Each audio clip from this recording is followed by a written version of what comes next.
Bonjour les amis. Alors cette vidéo, je vais la faire aujourd'hui parce que sinon j'aurais plus la force de la faire. Je voulais vous raconter une histoire. C'est l'histoire d'un vieux monsieur. Un vieux monsieur qui était vraiment pas facile du tout. Il avait un caractère très affirmé et il pensait toujours tout savoir, mieux que tout le monde. Et ce vieux monsieur, c'était mon père. En particulier, il avait toujours cette manie de vouloir m'apprendre la médecine. Alors que lui-même n'avait pas pu terminer l'école parce qu'à l'époque, il avait dû entrer à l'usine à 14 ans pour pouvoir subvenir aux besoins de sa famille. Euh, c'était il y a longtemps, hein, dans les années 50, on accordait moins d'importance à la scolarité des enfants. Et ce vieux monsieur, il avait un punch incroyable. C'était un artiste, il était très créatif. Il avait toujours plein de projets.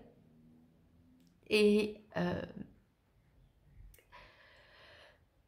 en mars 2020, alors que je venais de le soigner d'un cotute poète vide 19, et qu'il s'en était remis sans difficulté grâce à des antibiotiques, tout simplement. Il a évidemment beaucoup souffert, comme toutes ces personnes âgées, du confinement, de la solitude, bien sûr, à la maison quand même, mais parce qu'il était très autonome, il était totalement autonome, il était en parfaite santé. Mais quand il a entendu parler d'une solution miraculeuse à base d'injections expérimentales, il n'a pas écouté, il m'a pas écouté. Et voilà, il a été faire ses 2 doses de l'été 2021.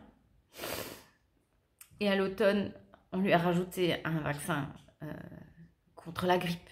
Hein, on n'est jamais trop prudent, n'est-ce pas? Alors que les producteurs de produits expérimentaux ont bien noté dans les documents, les rares documents dont on dispose, qu'ils n'avaient aucune idée des interactions avec les autres vaccins.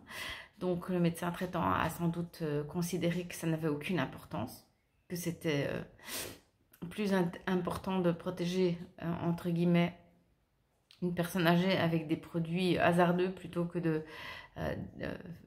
d'obéir au principe d'Hippocrate, primum non nocere. Et voilà, donc fin 2021, il commence à avoir des problèmes de vue. Il avait un glaucome qui était traité depuis très longtemps avec des petites gouttes et qui était parfaitement stable. Donc en quelques semaines, ses yeux étaient horriblement rouges. Il ne supportait plus du tout ses traitements.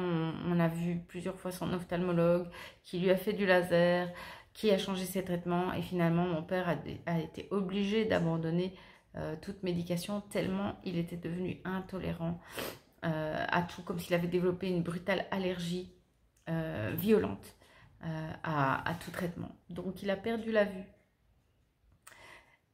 Ensuite, l'été 2022 a été relativement calme. Fin d'année, il a commencé à avoir mal à la fin septembre, mal dans une jambe, et puis elle a doublé de volume.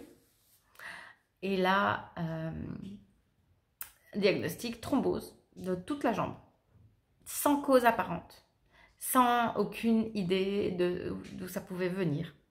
Comme beaucoup de gens, mon père a eu un problème de coagulation qui lui est tombé dessus, dans ses os. Le médecin consulté, le gériatre, m'a dit, quand je lui ai dit, mais vous ne pensez pas que ça pourrait être une conséquence d'une expérimentation médicale? Il m'a dit, mais non, mais il y a 1000 fois plus de risques de faire une thrombose avec le virus qu'avec le traitement. Je lui ai demandé d'où il sortait ça, et comme il s'impatientait, il m'a dit que finalement il n'avait pas le temps de lire toutes les études, qu'il y avait beaucoup trop d'études concernant ce virus, mais qu'il savait que c'était comme ça. Mon père a eu un traitement anticoagulant pendant 6 mois, que nous avons dû arrêter en catastrophe parce que le 18 mars, il a eu une toute petite tache là. Une toute petite tache. Et la femme de ménage m'a dit, mais je pense que... Enfin, il a dû se blesser dans son sommeil. Il s'est appuyé sur quelque chose. Et là, mon père, il a été dévoré par un alien.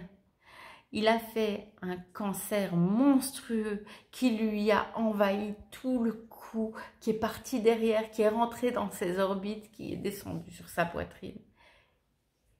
Et aujourd'hui, il est mort. C'était l'appel du 18 juin, je suppose. Il est mort. On a dû lui donner des somnifères et de la morphine tellement il avait mal.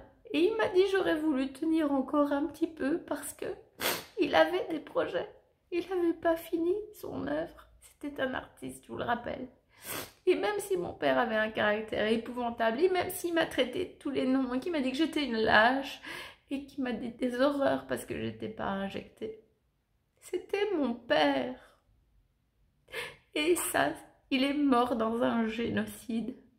Je ne peux pas l'oublier, je ne peux pas pardonner. Et je vais faire ce qu'il faut pour le prouver. Voilà, je voulais vous partager ça aussi parce que